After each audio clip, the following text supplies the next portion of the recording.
Hello, નમસ્તે વિદ્યાર્થી મિત્રો.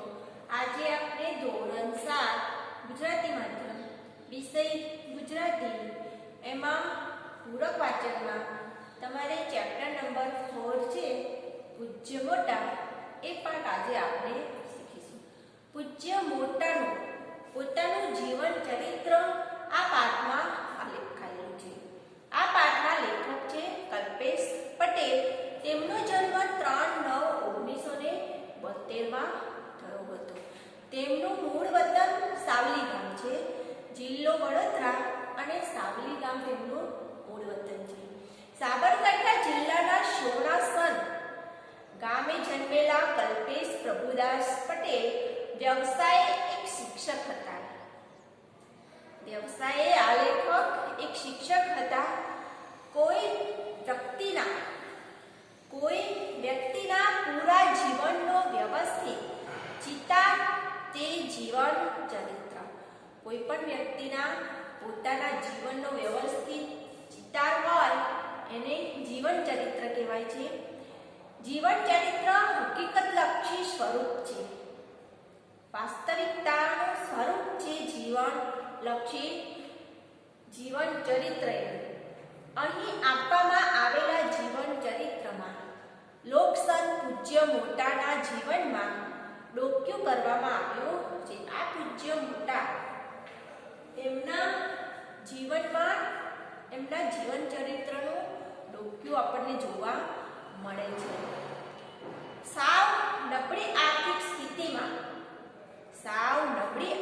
સ્થિતિમાં પણ આત્મવિશ્વાસ સાથે આગળ વધીને સેવાના બેધારી બનેલા પૂજ્ય મોટા મહાન આધ્યાત્મિક પુરુષ પણ હતા.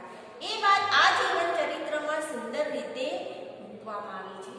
નવી પેઢી માટે પૂજ્ય મોટાનું જીવન સાચે પ્રેરણાદાયી છે. આપણી જે નવી પેઢી આવશે એ પેઢી માટે આ પૂજ્ય મોટાનું જીવન ચરિત્ર છે એ ખરેખર પ્રેરણાદાયી બને છે. પાઠ જોઈશું આપણે. સંસ્કૃત ભાષામાં સંતોને પરમ હિતકારી કહ્યા છે. તો વળી આપની ભાષાના એક કવિએ તો ગાયું છે કે શાંતિ રે પમાડે તેને સંત કહીએ. એક કવિએ શું ગાયું છે? શાંતિ પમાડે એને આપણે સંત કહીએ. સંતો વૃક્ષો જેવા હોય છે. કોના જેવા? સંતો વૃક્ષો જેવા હોય છે. સંત એટલે સાધુ, જોગી.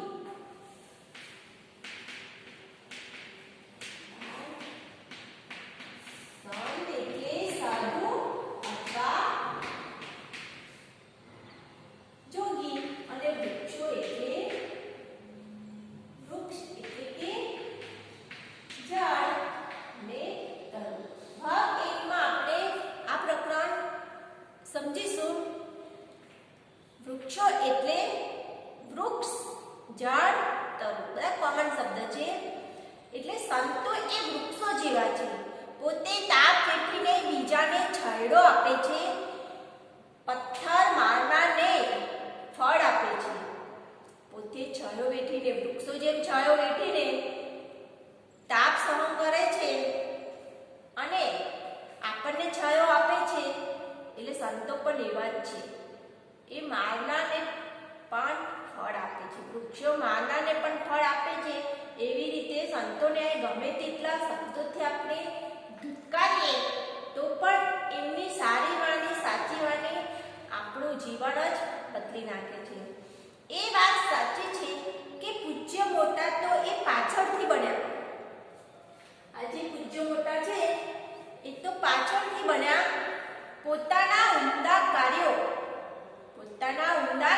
થકી, ઉમદા એટલે સારા કાર્યો દ્વારા પછી પૂજ્ય મોટા બન્યા. પહેલા તો તેઓ પણ તમારી જેમ સામાન્ય માણસ હતા. મારા તમારા જેમ એ સામાન્ય માણસ હતા. પહેલા એમનું બાળપણનું નામ ચુનીલાલ ભગત. એમનું બાળપણનું નામ શું હતું? ચુનીલાલ ભગત. વડોદરા જિલ્લામાં આવેલું સાવલી ગામ એમનું મૂળ વતન છે.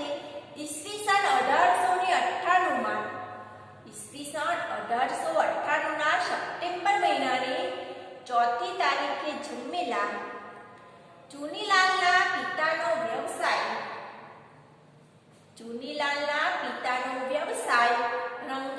કામનો હતો. રંગાટી કામનો એટલે રંગને લગતું કામ. રંગાટી રંગાટી એટલે રંગને લગતું. એ રંગાટીનું કામનો વ્યવસાય આ પૂજ્ય મોટાના પિતાજીનો હતો. એમના દાદા ભાઈચંદ રંગાટી કામ માટે પંથકમાં પ્રખ્યાત. પંથક એટલે કે પ્રદેશ, વિસ્તાર.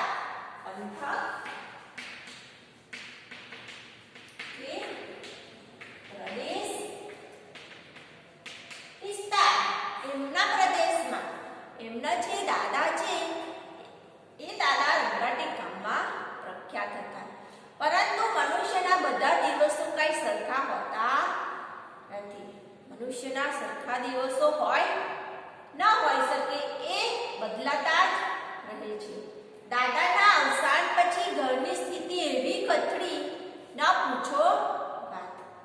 આ પૂજ્ય મોટાના દાદા જે હતા એ દાદાના અવસાન પછી, અવસાન એટલે મરણ, મૃત્યુ, અવસાન એટલે મરણ અથવા મૃત્યુ. એમના દાદાના અવસાન પછી એમના ઘરની સ્થિતિ હતી એ કથળવા લાગી, મતલબ કે બગડવા લાગી.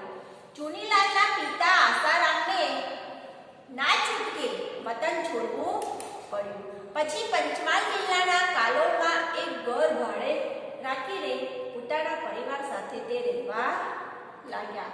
આ ચુનીલાલ જે છે એ ચુનીલાલને તેમને કાલોલમાં, આપણો આ પંચમહાલ જિલ્લાનું આપણું કાલોલ છે એ કાલોલમાં ઘર ભાડે રાખી અને એ પોતાના પરિવાર સાથે રહેવા લાગ્યા. ચુનીલાલને બીજા ત્રણ ભાઈઓ હતા. ચુનીલાલ બનવામાં વધુ હોશિયાર અને મહેનતુ હતા. મહેનતુ એટલે પરિશ્રમી.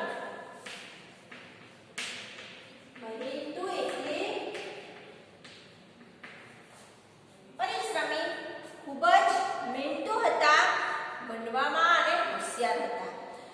તેમના માતા સુરજબા ગામમાં લોકોના ઘરે દળના પાણી કરીને રોટલો રળી લાવે.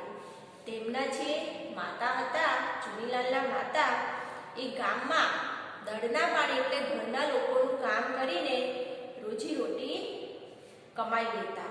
કુટુંબનું ગુજરાન માંડ ચાલે. કુટુંબ એટલે કે એમના પરિવારનું જે ગુજરાન છે, ગુજરાન એટલે કે ભરણ પોષણ. ગુજરાન એટલે ભરણ પોષણ. એટલે એમના દાદાના અવસાન પછીની સ્થિતિ કથળવા લાગી છે. આ ચુનીલાલની માતા લોકોના ઘરનું કામ કરીને પણ રોજી રોટી કમાઈ લેતા. માંડ એમના ઘરનું ગુજરાન ચાલતું, એમનું ભરણ પોષણ થતું. નાનકડા ચુનીલાલ ભારે સમજદાર. ભણવા જઈને બાને મદદ ન કરી શકાય.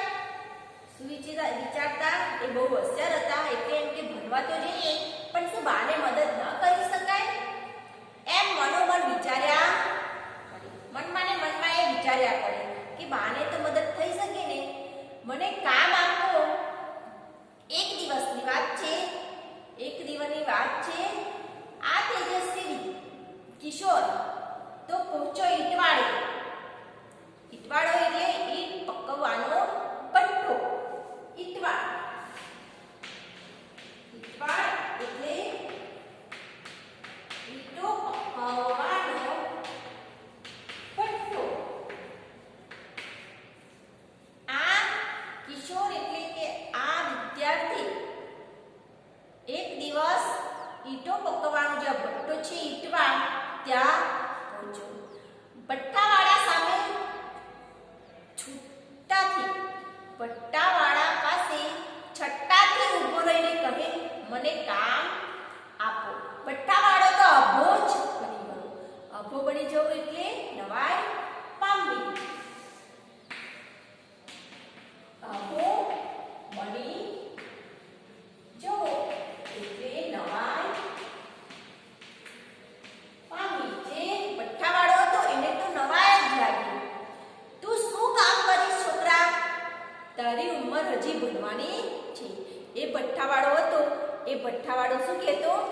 તારી ઉંમર હજી નાની છે, તું ભણીશ, તારી ઉંમર ભણવાની છે, તું નાનો છે, તું શું કામ કરીશ? ઘરે જા. એ ભઠ્ઠાવાળો આ વિદ્યાર્થીને શું કહેતો કે તું ઘરે જા. તારાથી ઈંટો નહીં ઉચકાય. પરંતુ આ કિશોર તો જુદી જ માટીનો બનેલો હતો. જરાય પણ મૂંઝાયા વિના બોલ્યો, હું ભણું જ છું, પણ તમે જ કહો મારે બાને મદદ ન કરવી જોઈએ. શું કે છે આ કિશોર વયનો નાનો બાળક કે તમે જ કહો કે મારે બાને મદદ ના કરવી જોઈએ? બા એટલી થાકી જાય છે, તમે મને ઢીલો ન ગણશો. મારું કામ જોયા પછી તમે કહેજો, પણ તમે મને તમારા ભઠ્ઠામાં કામ આપો. આમ ઈંટવાળે ઈંટો ઉપાડવાનું કામ તેને કરવા માંડ્યું. કોઈ વાર આ કિશોર બાળક કડિયા કામે પણ જતો હતો. એટલે મકાન બનાવવાનું કામ ચાલતું હોય ત્યાં પણ એ જતો. અરે કપાસના કાલા વીણવાથી માંડીને ખેતરમાં ડાંગર રોપવામાં કોઈ પણ કામ હોય તો એ કામ તેને હોશે કર્યું. એને કપાસના કાલા વીણવાનું. કાલા એટલે કપાસનું જે જીંદવું હોય એને કાલું કહેવાય છે. એટલે એ કપાસ વીણવામાં પણ એ હોશે કામ કરતો.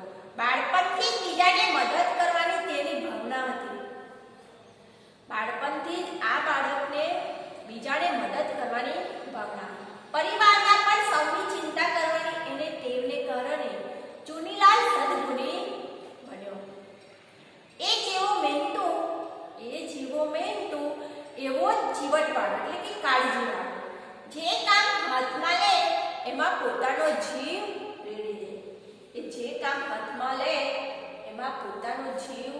રેડી દે. મતલબ કે મન મૂકીને કામ કરે. ક્યાંય પણ એ જાય કોઈને ઘરે ના પાડે. બીજાને મદદ કરવા એ ભર પડે તત્પર એટલે કે તૈયાર.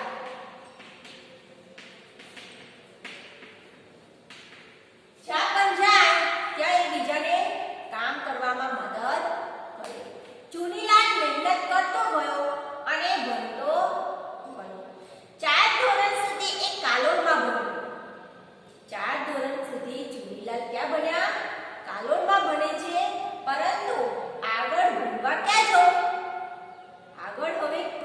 ક્યાં જવું? છેવટે એ ગોધરા ગયો. ક્યાં ગયો? છેવટે ગોધરા ગયો.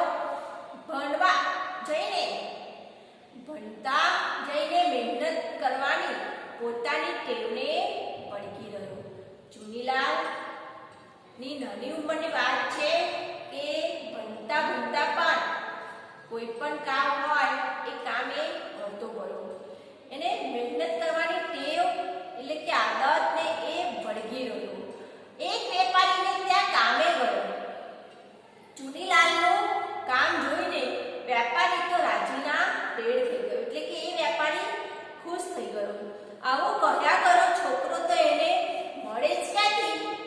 એ વેપારી શું વિચારવા લાગ્યો કે આવો કર્યા કરો એટલે આપણે કહીએ એ કામ કરે એવો છોકરો તો ક્યાંથી મળે?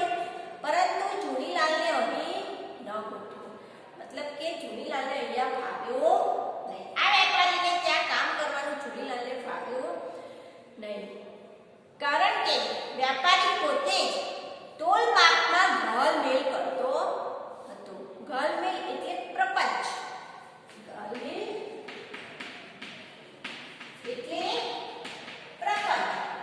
આ ચુનીલાલ આગા પાછી આડા કામમાં ઘરમેલ કર્યા કરતો હતો. એટલું જ નહીં, ચુનીલાલ પણ પોતાની જેમ વર્તે એમ એ વેપારી ઈચ્છતો હતો. ચુનીલાલને આવું ક્યાંથી મંજૂર હોય? એ તો સંતનો વેપારી. ચુનીલાલને આવું કામ કરવું ગમે નહીં. એ તો સતનો વેપારી હતો. સત એટલે કે સત્ય. સત એટલે